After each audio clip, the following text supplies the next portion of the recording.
Assalamualaikum dan selamat pagi. Hari ini saya ingin membentangkan langkah-langkah pemasangan dan penghasilan mini BBQ. Langkah pertama ialah kami membersihkan bahagian luar tabung dengan menggosok dengan kertas pasir. Selepas menggosok dengan kertas pasir, kami membersihkan bahagian luar dan dalam menggunakan air. Setelah itu kami mengeringkan tong itu. Langkah kedua, kami mengukur dan menanda bahagian tengah tong gas menggunakan pita ukur bagi mendapatkan bahagian tengah-tengah tong gas. Setelah mendapatkan bahagian tengah tong gas, kami menanda bahagian tengah dengan satu garisan lurus. Langkah ketiga pula, kami mengetuk bahagian atas tong gas dengan chisel dan tukul bagi menanggalkan bahagian atas tong gas. Bahagian ini kemudian kami menjadikannya sebagai tapak. Amalkan langkah-langkah keselamatan semasa membuat potongan ia. Langkah keempat pula, memotong bahagian tengah tong gas dengan mesin pemotong tangan mengikut garisan yang telah ditandakan. Langkah kelima, menandakan dan menebuk lubang untuk angsel. Seterusnya, proceed revert. Tandakan kedudukan yang sesuai untuk angsel. Kemudian, buat lubang pada kawasan yang ditanda dengan saiz mata gerudi 5mm untuk angsel. Selepas itu, merevert angsel dengan saiz mata revert 3.5mm. Langkah keenam pula, membuat tapak. Bahagian pemegang pada langkah 3 dijadikan tapak mini BBQ set.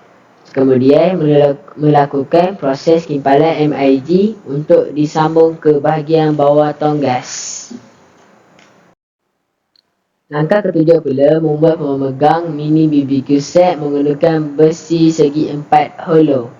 Selepas itu, melakukan kimpalan MIG untuk dilekatkan pada bahagian atas tong gas. Langkah ke-8, memasang jaring dawai. Kami memasang jaring dawai di kedua-dua bahagian dalam tong gas dan saiz jaring ialah 22 cm x 26 cm. Langkah ke-9, memasang pengunci. Kami memasang pengunci di bahagian tengah, atas dan bawah dengan kaedah kimpalan. Langkah akhir, menyebur cat bahagian luar. Kami menyebur di bahagian luar dengan warna yang sesuai. Selepas itu, kami memastikan bahagian atas atau bawah ditutup dengan kertas untuk gabungan warna yang dikehendaki.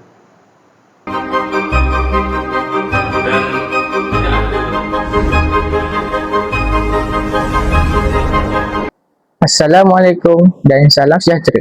Kami dari SMK Bara Bandar 32. Kami mengambil kos PBMA dan perkenalkan ahli kumpulan saya. Saya Muhammad Alis Akmal bin Abdul Rahman. Saya Muhammad Nizar Darwish bin Muhammad Jawawi. Saya Sudanis Sarawanan.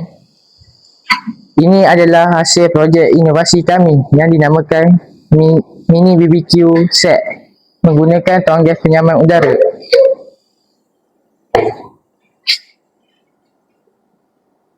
Antara kebaikan membuat mini BBQ menggunakan tong gas penyaman udara ialah mengitar semula barang terpakai. Alat ini dapat membantu mengurangkan pencemaran alam sekitar. Selain itu, kita boleh menjana pendapatan dengan kita semula jika hasil yang dibuat berkualiti.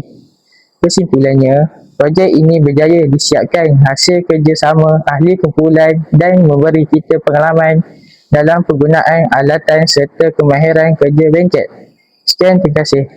Bye.